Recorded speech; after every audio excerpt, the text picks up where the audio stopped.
일제시대 때 시인이었던 이상화 씨가 쓴 빼앗긴 들에도 봄은 오는가라는 제목의 시가 있습니다.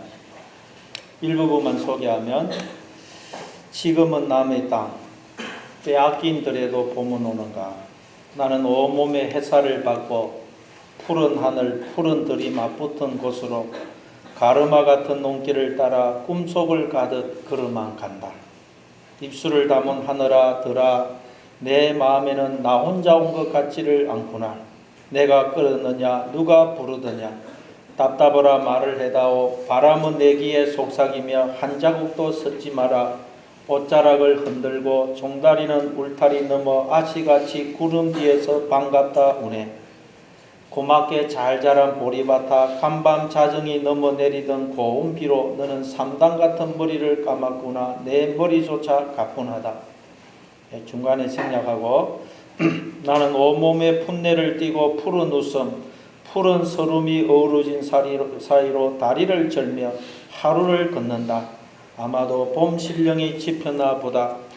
그러나 지금은 덜을 빼앗겨 봄조차 빼앗기겠네. 그 당시 나라의 주권과 땅을 빼앗긴 현실이 바로 춥고 고통스러운 겨울이라고 할 수 있을 것입니다. 그러나 겨울이 아무리 춥고 물러갈 생각을 안 한다 할지라도 겨울은 언젠가 끝이 나고 반드시 봄은 오게 되어 있습니다. 아멘. 그런데 그 당시 이 시인이 현실을 보니 도무지 겨울이 끝날 것 같지가 않아요. 봄이 도무지 올 것 같지가 않아요. 그걸 이 시인은 빼앗긴 들을 누벼보니 빼앗긴 들에도 봄은 와 있지만 들을 빼앗겨서 봄마저 빼앗기는 것은 아닌가 하는 표현으로 불안하고 답답한 마음을 표현하고 있습니다. 여러분, 요즘 우리나라가 처한 현실이 이와 같은 겨울이 아닌가 싶습니다. 신문이나 방송을 대하면 기쁘고 즐거운 소식은 거의 없고 대부분이 어둡고 답답하고 우울한 소식들입니다.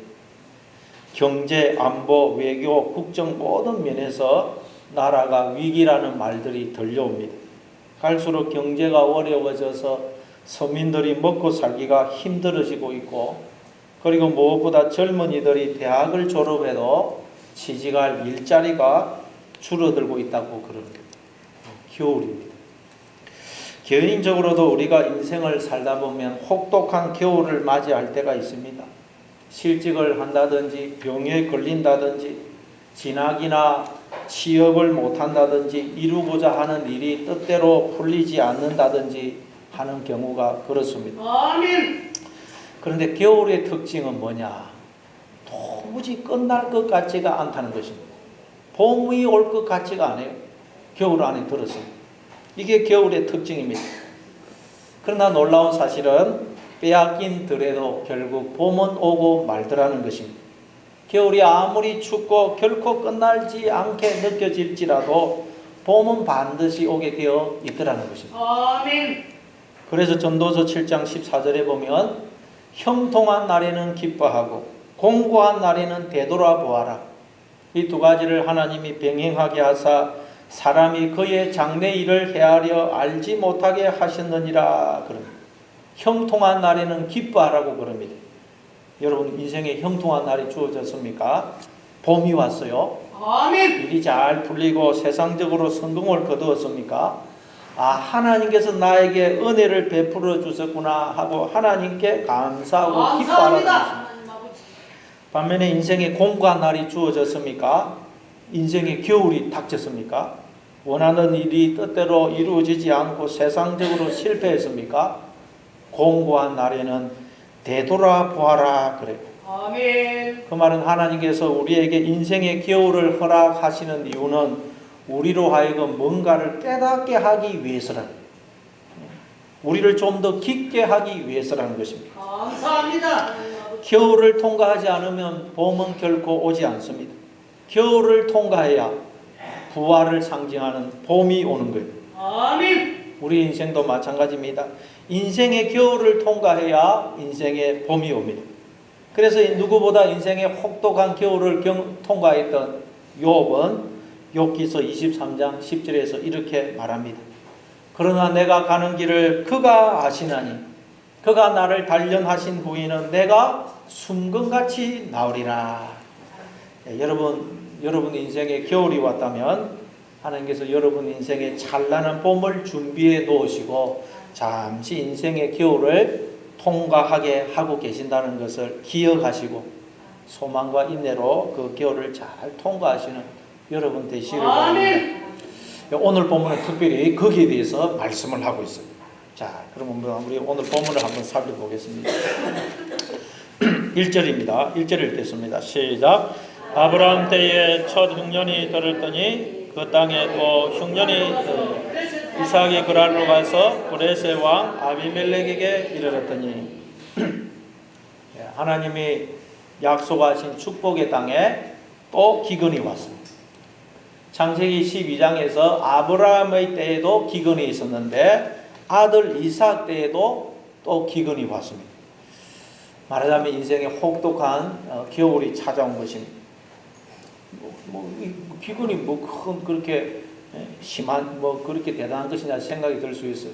그럼 요즘은 공산품도 많고 또 다른 곳에서 물을 끌어올 수 있기 때문에 비가 상당 기간 안 와도 견딜 수 있습니다. 그러나 그때는 비가 오지 않으면 살 수가 없어요. 왜냐하면 그 당시에는 오직 농사와 목축을 해서 먹고 살던 시대였거든요. 그래서 제일 중요한 게 비가 내리는 게 비가.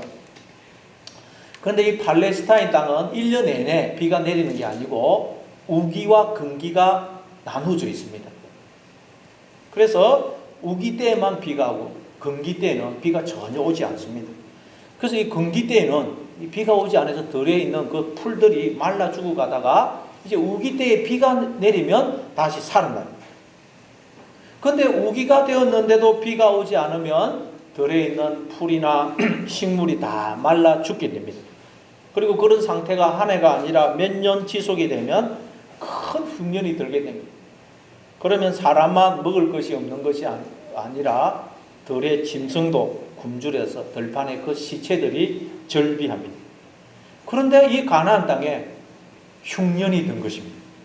아버지 아브라함 때에도 흉년이 들었는데 아들 이삭 때에도 흉년이 든 것입니다. 이걸 통해서 우리가 깨닫게 되는 것은 누구나 인생의 흉년을 맞이하게 되어 있다는 사실입니다. 아멘. 나만 맞이하는 게 아니고 누구나 인생의 흉년을 맞이하게 되어 있습니다. 아니 하나님의 백성들은 반드시 인생의 흉년을 인생의 겨울을 통과하게 되어 있습니다. 아멘. 하나님께서 그렇게 하세요. 왜냐하면 우리로 하여금 진정한 풍년을 풍성함을 봄을 부활을 깨닫고 누리게 하기 위해서입니다. 아멘. 여러분 인생의 흉년을 지금 통과하고 계신 분이 있습니까? 하나님께서 큰 풍년을 풍성함을 준비해 놓고 계시다는 것을 기억하시기 바랍니다. 감사합니다. 그러니까 우리 성도에게 있어서 인생의 흉년은 저주가 아니라 복인 거예요. 복. 아멘. 그래서 마태복음 5장 3절에 보면 예수님이 말씀하신 8복 중에서 제일 첫 번째 복이 뭡니까? 심령이 가난한 자는 복이 나니 천국이 저희 것이며 헬라 본문은 마카리오이 호이 포토코이 토 퍼뉴마티 직역을 하면 복 있는 자들이여 그대들은 성령에 의해서 가난하게 된 자들이로다 천국이 그대들의 것임이로다. 아멘. 다시 말해서 신앙생활을 통해서 인생을 통해서 나는 원래 아무것도 가진 것이 없는 가난한 자구나 없음이구나. 그런데 하나님께서 주신 것들을 먹고 마시고 기뻐하고 즐거워하면서 이렇게 생명을 살고 있는 것이구나 하는 것을 깨달은 자들은 복 있는 자들이요 천국이 그들의 것임이라는 말씀이에요. 아멘. 그래서 마태복음 24장에도 보면 예수님이 종말의 현상에 대해서 말씀하시면서 7절에 보면 민족이 민족을 나라가 나라를 대적하여 일어나겠고 곳곳에 기근과 지진이 있으리라. 기근. 종말이란 나의 옛자아의 실체가 드러나서 옛자아가 부정되고 내가 새로운 피조물로 하나님의 자녀로 이렇게 부활하는 것을 의미한다 그래서요. 그러니까 부활을 맞이하기 위해서는 반드시 나의 옛자가 부정되는 종말을, 즉 심판을 통과해야 돼요. 아멘. 그러니까 심판이 꼭 구원입니다. 구원. 그런데 심판의 내용을 기근, 즉 흉년을 맞이하는 것으로 예수님이 설명을 하세요. 그러니까 인생의 흉년, 인생의 겨울을 맞이하는 것은 저주가 아니라 축복이에요. 축복. 아멘. 아니 우리 예수 믿는 사람에게 여러분 복 아닌 것은 아무것도 없어요. 은혜 아닌 것은 아무것도 없습니다. 아멘. 여러분 계획하던 일이 뜻대로 잘 풀리고 세상적으로 성공을 거두었습니까? 그걸 통해서 나는 아무것도 아닌데 하나님께서 은혜를 베푸시고 도우셔서 이렇게 된 것이구나 하고 하나님께 감사하십시오. 감사합니다. 그러면 그 사람은 지금 성경이 말하는 흉년과 인생의 겨울을 통과하고 있는 거예요. 성령에 의해서 가난하게 된 사람인 거예요. 또한 계획하던 일이 뜻대로 풀리지 않고 세상적으로 실패했습니까? 그걸 통해서도 역시 하나님이 은혜를 베풀어 주셔야지 내 힘으로는 아무것도 할 수 없는 것이구나 하는 것을 깨닫고 하나님을 더 의지하시기 바랍니다. 아멘. 그러면 그 사람도 인생, 그 흉년, 성령에 의해서 가난하게 된 자인 것입니다. 인생의 흉년을 통과하고 계신 거예요. 모든 성도는 이 인생의 흉년, 인생의 겨울을 통과하게 되어 있습니다. 그래야 인생의 진짜 풍년을, 인생의 진짜 부활을 맞이하게 되는 것입니다. 아멘. 그래서 이 오늘 본문은 이 이삭을 통해서 우리 성도가 이 땅에서 통과하게 되는 인생의 흉년은 어떤 것인지, 즉 성령에 의해서 가난하게 된다는 것이 무엇을 의미하는지를 오늘 이삭을 통해서 설명을 하고 있는 거예요. 자, 그렇게 가나안 땅에 흉년이 들었어요. 자, 그런데 여러분, 가나안 땅에는 이렇게 흉년이 들지만 그 당시에 언제나 풍년이 들었던 곳이 있습니다. 언제나 양식이 넘쳐났던 곳이 있습니다. 어딜까요? 애굽입니다. 애굽. 애굽은 나일강이 있었기 때문에 거기에는 흉년이 없었어요. 늘 양식이 풍성했습니다. 그래서 가나안 땅에 흉년이 들자 아마 이삭이 애굽으로 내려가려고 했던 것 같아요. 아버지 아브라함도 가나안 땅에 흉년이 들자 애굽으로 내려갔죠. 이삭도 애굽으로 내려가려고 집을 떠나서 이제 중간에 그랄이라는 곳에 도착을 해서 블레셋 왕 아비멜렉에게 이르게 됩니다. 이 그랄이라는 말은 열심히 일을 하고 수고한다는 그런 의미예요. 뭐 톱질을 한다, 뭐 일을 한다 그런 의미예요. 열심히 일을 하고 수고한다는 의미고, 그리고 아비멜렉은, 아비는 나의 아버지, 멜렉은 왕, 나의 아버지는 왕이시다 그런 뜻입니다. 여러분 우리 아버지는 누구시죠? 하나님이요. 그러니까 이 그랄과 아비멜렉을 합하면 나의 아버지이신 하나님이 왕이 되셔서 쉬지 않고 일을 하시고 나를 섬기신다라는 뜻이에요. 다시 말해서 이삭이 그랄 왕 아비멜렉에게 이런 것은 말하자면 하나님이 종을 보내어서 또 인생을 통해서 이 이삭에게 이 메시지를 지금 깨닫게 하시는 걸 상징하는 거예요. 하나님 나라는 왕이신 하나님이 당신의 생명을 부어 너희를 섬겨줌으로 너희가 생명을 누리는 곳이야. 그리고 지금도 그렇게 해서 너희가 지금 비록 육적 생명이지만 생명을 누리고 있는 거야 라는 것을 깨닫게 하시는 걸 말해요. 이삭이 지금 그랄 왕 아비멜렉에게 도착했다는 말이에요. 그래서 이제 2절에서 하나님의 음성이 이삭에 들리는 거예요. 자, 2절을 읽습니다. 같이 읽습니다. 시작. 여호와께서 이삭에게 나타나 이르시되 애굽으로 내려가지 말고 내가 내게 지시하는 땅에 거주하라. 하나님께서 이삭에게 나타나셔서 애굽으로 내려가지 말라고 하십니다. 애굽은 뭘 상징합니까? 세상을 상징하죠. 세상. 그런데 그 세상은 나를 펼쳐놓은 것이라고 했습니다.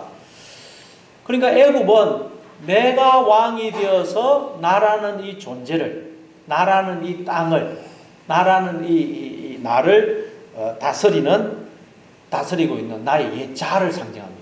나의 옛자. 내가 왕이 되어서 나라는 존재를 다스리고 있는 나의 옛자, 육신의 생각을 상징합니다. 근데 내가 왕이 되어서 나를 다스리면 언제나 양식이 풍성해요. 왜냐하면 끊임없이 우리는 나는 이런 사람이야, 나는 이런 사람이야 라는 열매를, 양식을 내어서 먹기 때문에. 부자와 나사로의 비유에서도 부자는 날마다 호화로이 연락을 했다 그러죠. 날마다 양식을 그냥 만들어서 먹었어요. 그러나 그 양식은 진짜 양식이 아니라는 거예요. 우리에게 생명을 주는, 나를 살리는 양식이 아니라 오히려 우리를 죽게 하는 양식이라는 거예요. 자, 반면 거지 나사로는 아무것도 가진 것이 없어요. 그게 말하자면 성령에 의해서 가난하게 된 상태라는 거예요. 아멘. 근데 그 상태를 겪자 나사로는 아버지 아브라함의 품속에서 안식을, 풍성함을 누리게 되죠. 자, 그래서 지금 하나님이 이삭에게 애굽으로 내려가지 말고 내가 내게 지시하는 땅에 거주하라고 하십니다. 여기서 지시하다가 아마르인데 말을 하다, 특별히 하나님이 우리에게 말씀하실 때 아마르라는 단어를 씁니다. 그러니까 직역을 하면 내가 너에게 말을 하는 땅, 즉 내 말이 들리는 땅에 거주하라는 말씀이에요. 아멘. 즉 하나님의 말씀이 들리는 땅에 거주하라는 거예요. 그곳이 가나안 땅이에요. 반면에 하나님의 말씀이 들리지 않으면 어디가 되겠어요? 애굽이 돼요. 하나님 말씀이 들리면 그곳은 가나안 땅이 되고 하나님 말씀이 들리지 않으면 그곳이 애굽이 돼요. 애굽. 아멘. 다시 말해서 말씀이 들리지 않으면 내 속에 말씀이 없으면 나라는 존재가 애굽이 돼요. 육신의 생각이 지배하는 애굽 세상이 돼요. 그러나 말씀이 들리면 내 속에 말씀이 있으면 나라는 존재가 약속을 품은 약속의 땅이 됩니다. 내가 나라는 존재가 천국의 모형인 가나안 땅이 돼요. 그러니까 우리가 늘 여러분 말씀을 듣고 읽어야 되는 거예요. 말씀이 내 속에 있어야 돼요.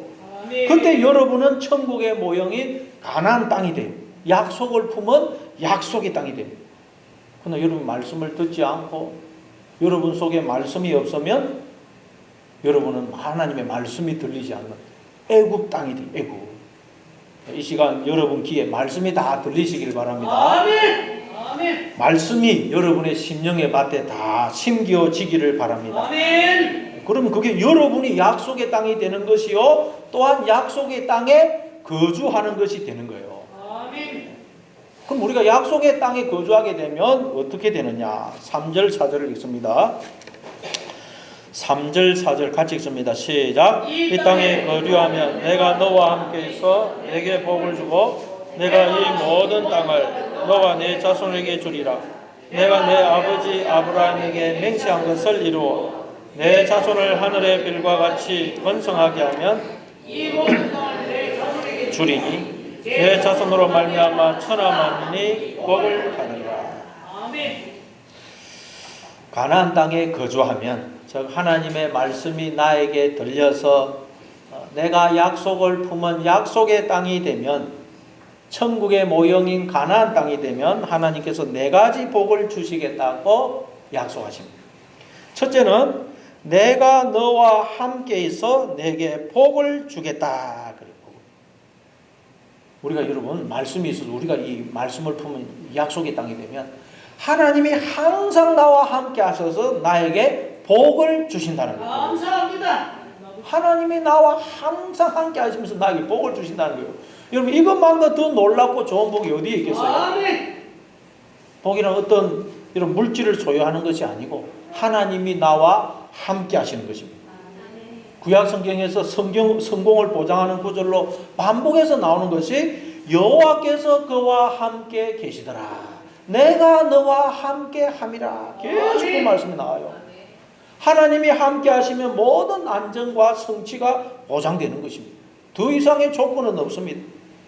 하나님이 언제나 나와 함께 하시면서 나에게 복을 주시는데 무엇이 더 부족하겠어요? 아멘. 그래서 다윗은 시편 23편에서 여호와가 나의 목자 되시니 내가 부족함이 없으리로다 그런 거예요. 아멘. 하나님께서 이삭에게 즉 우리에게 네가 약속의 땅에 거주하면 저 너 안에 말씀이 가하여 네가 약속을 품은 약속의 땅이 되면 내가 항상 너와 함께하며 너에게 복을 줄 거야. 네가 어디로 가든지 내가 너 하나님이 될 거야 라고 약속하십니다.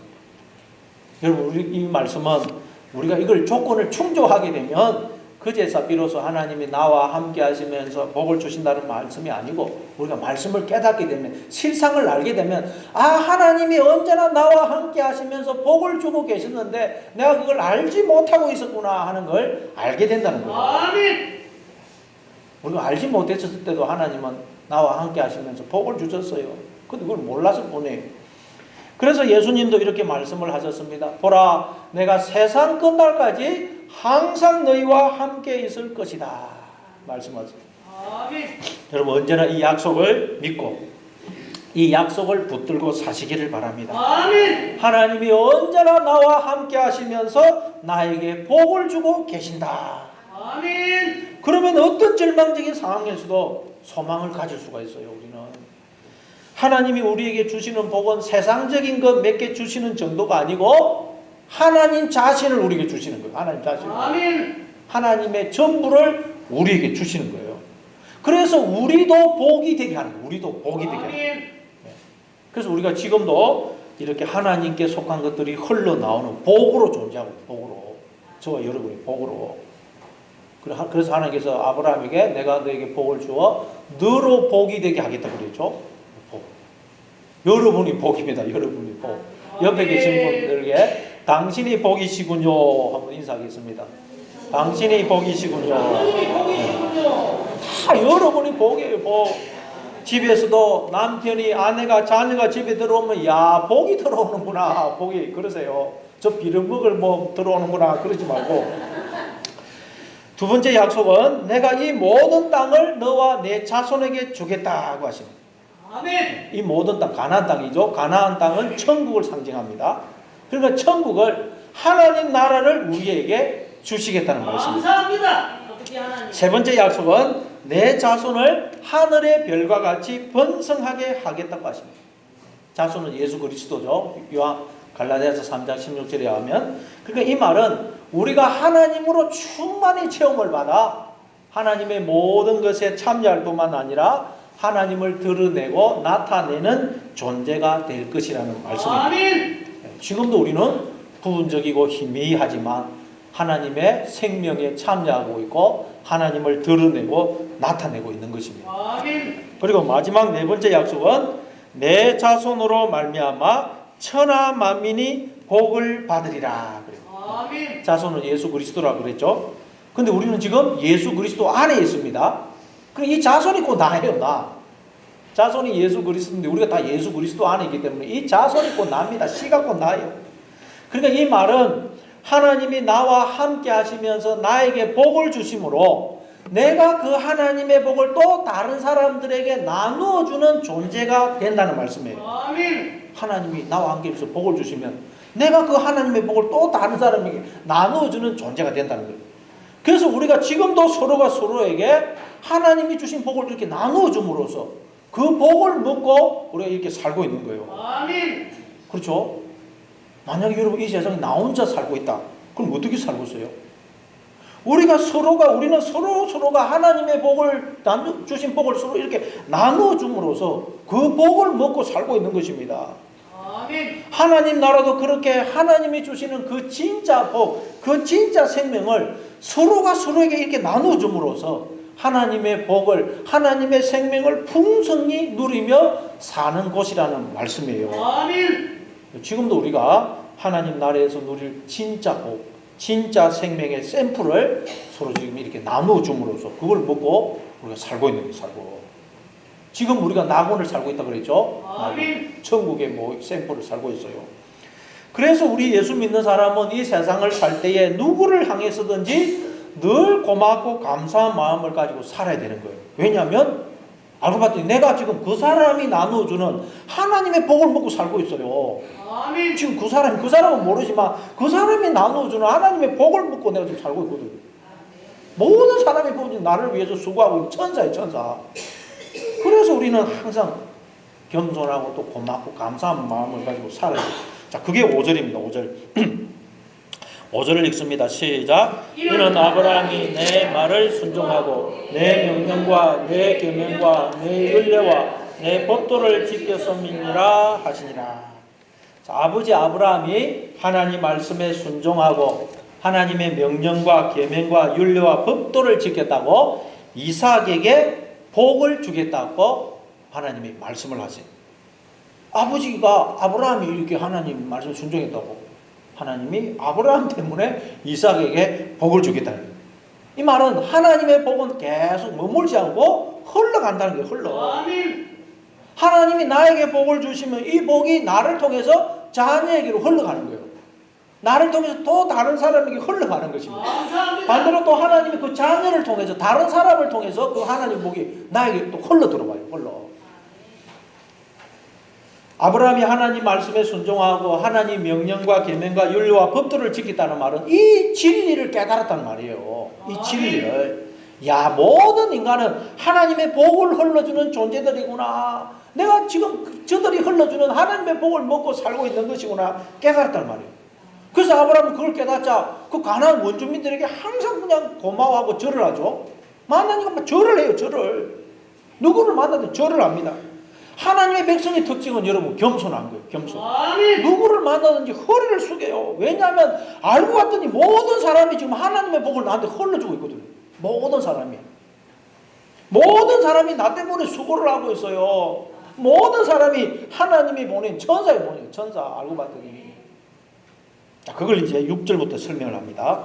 6절 7절을 같이 얘기해서 6절 7절 6절 7절입니다. 시작. 이삭이 그랄에 거주하였더니 그곳 사람들이 그의 아내에 대하여 물으며 그가 말하기를 그는 내 누이라 하였으니 리브가는 보기에 아리따움으로 그곳 백성이 리브가로 말미암아 자기를 죽일까 하여 그는 내 아내라 하기를 두려워함이더라. 이삭은 하나님의 말씀을 듣고 애굽에 내려가지 않고 그랄에 거주합니다. 그런데 그곳 사람들이 이삭에게 아내 리브가에 대해서 묻습니다. 저 여자는 누구냐 물어요. 그래서 이삭은 아내 리브가가 보기에 아리따움으로 그곳 사람들이 리브가를 빼앗아 가기 위해서 자기를 죽일까봐 두려워서 아내를 자기 누이라고 그래요. 아버지 아브라함도 이런 일이 두 번이나 있었는데 아들 이삭도 또 그러고 있어요. 참 우리 생각에는 뭐 아가씨도 아니고 뭐 난 아줌마 누가 쳐다보겠나 싶은데 부인이 얼마나 예뻤으면 그랬을까요? 아버지도 그렇고 아들도 그렇고 부자지간에 아주 그냥 예쁜 부인을 얻었던 것 같아요. 아주 여자 복이 많은 집안이었던 것 같아요. 그런데 아브라함이나 이삭이나 그 복을 복으로 알지 못하더란 거예요. 복을 복으로 알지 못하더란 거예요. 여러분은 복을 복으로 알지 못하는 어리석음을 행하지 말기를 바랍니다. 아멘. 자, 그럼 원래 복은 누구죠? 하나님. 하나님. 그 하나님을 지금 아내로 지금 설명을 하는 거예요. 그래서 성경을 보면 여자를 에제르, 그렇죠. 에제르는 하나님을 가리킬 때 사용하는 표현이라고 그랬어요. 그러니까 복이신 하나님이 우리 안에 에제르로 들어오셔서 짜게 되어 주심으로 원래 없음이었던 우리가 이렇게 복의 존재로 생명으로 존재하고 있다고 그랬어요. 근데 우리는 그걸 자꾸 잊어버린다는 거예요. 숨긴다는 거예요. 숨겨요. 그 복을 숨겨버려요. 그 복을 복인지 몰라요. 왜요? 누가 와가지고 우리한테 당신은 어떻게 해서 그렇게 복으로 생명으로 존재하고 있어요? 물으면 예, 원래 저는 없음인데 하나님이 저와 하나가 되어 주셔서 이렇게 생명으로 복으로 존재하고 있습니다. 이렇게 말을 안 하고 예, 제가 지금 이렇게 존재하는 것은 제가 그동안 열심히 노력하고 애쓰고 스스로를 갈고 닦았기 때문입니다. 그런다는 거예요. 왜냐하면 나는 원래 없음인데 하나님이 나와 하나가 되어 주셔서 내가 이렇게 복의 존재로 생명으로 존재하고 있습니다 라고 말하면 이 나라는 존재가 내 것이 아닌 것을 드러나거든요. 그렇죠? 내게 아닌 것을 드러나요. 그러면 혹시 누가 나한테 그럼 당신이라는 존재는 당신 거 아니네요. 근데 왜 당신이 당신이라는 존재 안에 들어가서 주인 행세하고 있는 거요? 당신 도둑놈이네요. 그럴까봐. 그러면 내가 강도요 도둑으로 드러날 뿐만 아니라 내가 이 나라는 존재를 떠나서 어디로 갈 거예요? 어디로? 그걸 두고 이삭이 리브가는 보기에 아름다움으로 그곳 사람들이 리브가로 말미암아 자기를 죽일까봐 두려워서 리브가를 자기 누이라고 그랬다는 거예요. 그걸 두고 히브리서 2장 15절에서는 사람들이 죽기를 무서워함으로 한평생 매여 종노릇 한다는 거예요. 종노릇. 그 죽는다는 말은 단순히 육체적 죽음을 말하는 게 아닙니다. 이 나라는 존재가 내 것이 아닌 것으로 드러나는 걸 말해요. 드러나는 거. 그럼 이 나라는 존재 혹시 너 나라 그러면 어디로 갈 거예요? 어디로? 그래서 사람들이 이 나라는 존재는 하나님이 짝이 되어 주셔서 내가 이렇게 생명으로 존재하는 게 아니고 내가 스스로 갈고 닦고 내가 쌓고 내가 만든 것으로 내 거야. 그런다는 내 거야. 자기 아내를 누이라고 거짓말을 하는 거예요. 하나님이 나와 함께 하시면서 나에게 복을 주셔서 내가 이렇게 복의 존재로 생명으로 존재하고 있다는 것을 속이는 거예요. 감추는 거예요. 감추는. 그 드러나면 큰일 나거든요. 큰일 나. 그러나 하나님의 백성은 반드시 그걸 깨닫게 되어 있다. 아멘. 8절 9절 8절 9절 자 같이 읽습니다. 8절 9절 시작. 이삭이 거기에 오래 거주하였더니 이삭이 그 안에 리브가를 꾀하는 것을 블레셋 왕 아비멜렉이 창으로 내다본지라. 이에 아비멜렉이 이삭을 불러 이르되 그가 분명히 내 아내거늘 어찌 내 누이라 하였느냐. 이삭이 그에게 대답하되 내 생각에 그로 말미암아 내가 죽게 될까 두려워하였음이로라. 이삭이 그랄 땅에 잠시 머물다가 떠났으면 이 거짓말이 들통이 안 났을 텐데 그 그랄 땅에 오래 머물다 보니까 거짓말이 들통이 나.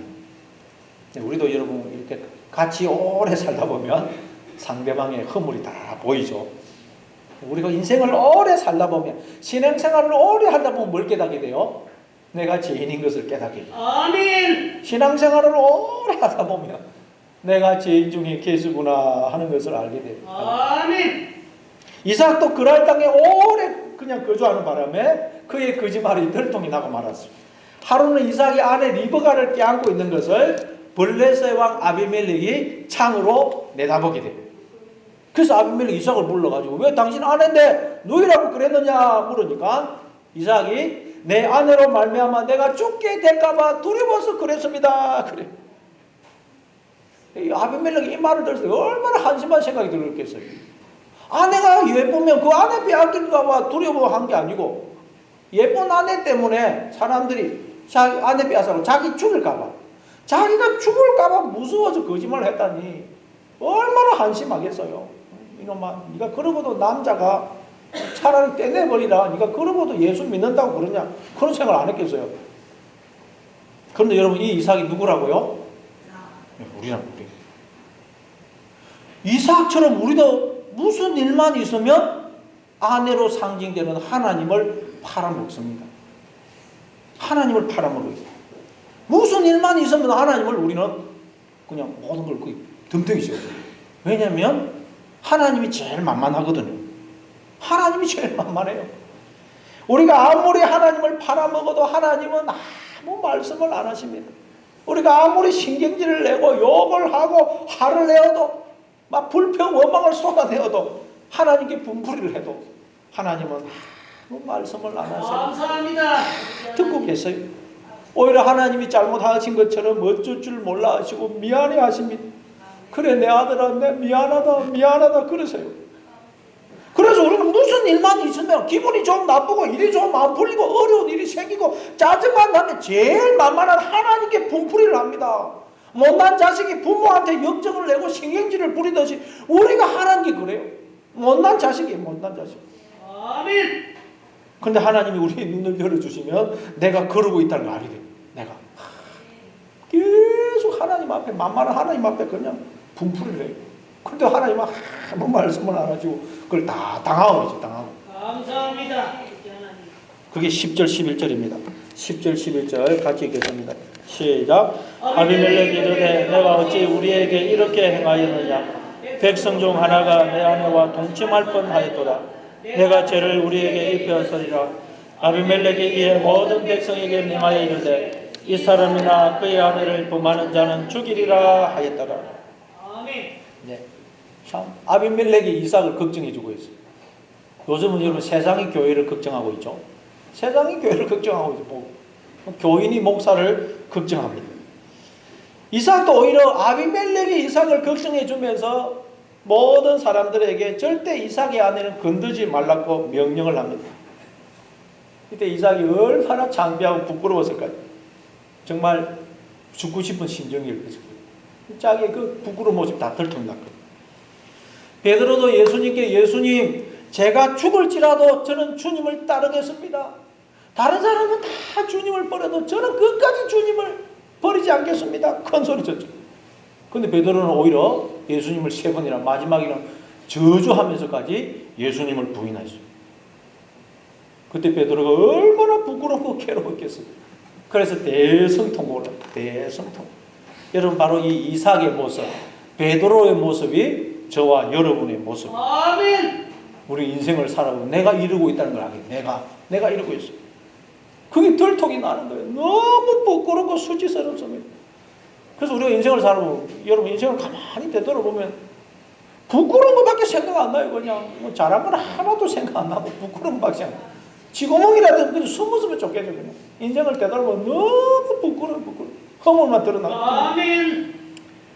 이게 바로 성경이 말하는 흉년이요 인생의 겨울입니다. 겨울. 근데 이걸 경험해야, 이 과정을 통과해야 바로 풍년을, 인생의 봄을 맞이하게 되는 것입니다. 아멘. 왜냐하면 이 과정을 겪으면서 우리는 겸손해지고 하나님의 그 놀라운 사랑을 깨닫게 되고 그 사랑에 우리의 굳어진 마음이 녹아지게 되기 때문입니다. 아멘. 자, 그게 12절부터 15절입니다. 12절부터 15절 같이 읽습니다. 시작. 이삭이 그 땅에서 농사하여 그 해에 100배나 얻었고 여호와께서 복을 주심으로 그 사람이 창대하고 왕성하여 마침내 거부가 되어 양과 소가 때를 이루고 종이 심이 많으므로 블레셋 사람이 그를 시기하여 그 아버지 아브라함 때에 그 아버지의 종들이 판 모든 눈물을 막고 흙으로 되었더라. 아멘. 이삭이 그 땅에서 농사를 지었더니 그 해에 100배의 수확을 얻었다고 그래요. 100배의 수확. 이 말은 나는 끊임없이 하나님을 팔아먹고 늘 하나님께 분풀이를 하는데도 하나님은 이런 나와 언제나 함께 하시면서 나에게 복을 주심으로 내가 이렇게 복의 존재로 생명으로 이렇게 살고 있는 것이구나 하는 걸 깨달았다는 거예요. 아멘. 드디어 깨달았다는 거예요. 그래서 예수님도 마가복음 10장 29절 30절에서 이렇게 말씀을 합니다. 예수께서 이르시되 내가 진실로 너에게 이르노니 나와 복음을 위하여 집이나 형제나 자매나 어머니나 아버지나 자식이나 전토를 벌인 자는 현세에서 집과 형제와 자매와 어머니와 자식과 전토를 100배나 받되 박해를 겸하여 받고 내세에 영생을 받지 못할 자가 없느니라. 자, 여기 보면 재밌는 게 집, 어머니, 아버지, 형제, 자매, 전토가 나와요. 근데 남편, 아내는 안 나옵니다. 재밌는 게 집, 어머니, 아버지, 형제, 자매, 자식, 전토는 나오는데 남편, 아내는 안 나와요. 자, 이삭이 아내를 누이라고 속였죠. 마찬가지로 우리는 우리의 에제르 대신 하나님을 집, 형제, 자매, 어머니, 아버지, 자식, 전토로 바꿔버립니다. 그 말은 나는 나의 능력과 힘으로 생명을 살고 있다고 착각을 한다는 거예요. 그런데 하나님이 인생을 통해서 그게 아니라는 것을 우리로 깨닫게 해주십니다. 그럼 그게 집, 형제, 자매, 어머니, 아버지, 자식, 전토가 하나님을 그렇게 내가 바꾸어버린 것임을 알게 돼요. 아멘. 그러면 이삭이 잃어버린 아내를, 그 누이를 잃어버리고 아내를 찾죠. 이삭이 누이라 그랬는데 그 누이를 잃어버리고 아내를 찾듯이 우리도 이 모든 것을 잃어버리고 하나님을 찾게 됩니다. 하나님. 아멘. 다시 말해서 이 모든 것이, 내가 누리고 있는 모든 것이 하나님이 주신 것임을 알게 된다. 감사합니다. 하나님 아버지. 근데 문제는 우리가 이걸 자꾸 잊어버립니다. 아니, 내가 나를 속여. 왜냐하면 나를 드러내고 싶거든. 나를 드러내고 싶어서 내가 나를 자꾸 속여. 이 모든 것이 하나님 주신 것이 아니고 내 힘으로, 내 능력으로 이렇게 내가 이뤘다고 내가 나를 자꾸 속이는 거예요. 그래서 이삭이 거부가 되니까 블레셋 사람들이 이삭을 시기해서 아브라함 때 판 우물을 막아버려요. 그 말은 여러분, 우리는 진리를 깨달아도 은혜를 받아도 자꾸 육신적인 생각으로 돌아가 버려요. 나의 이 생각이 나를 속이는 거예요. 왜? 내가 스스로 하나님 행실을 하고 싶어요. 나를 좀 드러내고 싶어요. 나를. 그래서 생수를 내는 우물로 계속 존재하지를 못하고 물이 안 나오는 우물이 되어버립니다. 육신의 생각으로 돌아가고 하나님이 언제나 나와 함께 하시면서 복을 주셔서 내가 이렇게 살고 있다는 걸 잊어버려요. 자, 그게 또 16절부터 18절입니다. 16절부터 18절 같이 읽습니다. 시작. 아비멜렉이 이삭에게 이르되 너가 우리보다 크게 강성한 자 우리를 떠나라. 이삭이 그곳을 떠나 그랄 골짜기에 장막을 치고 거기 거류하며 그 아버지 아브라함 때에 팠던 우물들을 다시 팠으니 이번 아브라함이 죽은 후에 블레셋 사람이 그 우물들을 메웠습니다. 이삭이 그 우물들의 이름을 그의 아버지가 부르던 이름으로 불렀더라. 아멘. 이삭이 부자가 되자 그랄 왕 아비멜렉이 이삭에게 네가 우리보다 크게 강성한 자 우리를 떠나라 그래. 이삭이 별로 강성하지 못했을 때는 괜찮은데 이삭이 강성해지니까 우리를 떠나라. 배가 아픈 거예요. 시기가 난 거예요. 세례 요한이 예수님을 두고 그는 흥하여야 하겠고 나는 쇠하여야 하리라 그런 말을 했죠. 그러나 우리는 말은 그렇게 해도 솔직히 마음은 어때요? 예수님은 쇠하시고 나는 흥하기를 바라요. 말은 그렇게 해도 하나님이 영광 받으시기보다는 내가 영광을 받고 싶어요. 내 이름이 드러나고 내가 주목을 받고 싶어요. 하나님은 저 그 속에 좀 숨어 계시고 내가 하나님 행세를 하고 싶어요. 그렇죠? 그래서 아비멜렉이 이삭에게 네가 우리보다 크게 강성한 자 우리를 떠나라 그런 거예요. 여기서 아비멜렉은 우리를 상징한다면 이삭은 예수님을 하나님을 상징합니다. 그러자 이삭은 아무 말 없이 그랄 골짜기에 장막을 치고 거기 거주하면서 아버지 아브라함 때에 팠던 우물들을 다시 파요. 왜냐하면 아버지 아브라함이 죽은 후에 블레셋 사람들이 그 우물들을 메워버렸기 때문에. 여러분 우리가 늘 은혜가 넘치고 생수의 강이 흐르는 우물로 즉 늘 기쁨과 감사와 찬송이 넘치는 상태로 살아가면 얼마나 좋겠어요. 그러나 우리는 그렇지를 못합니다. 하나님이 주신 은혜를 쏟아버립니다. 자꾸 육신의 생각이라는 흙으로 나라는 우물을 내가 막아버려요. 육신의 생각인 그 흙으로 나라는 우물을 막아버려요. 그래서 생수가 나오지를 않습니다. 기쁨도 감사도 찬송도 사라져버려요.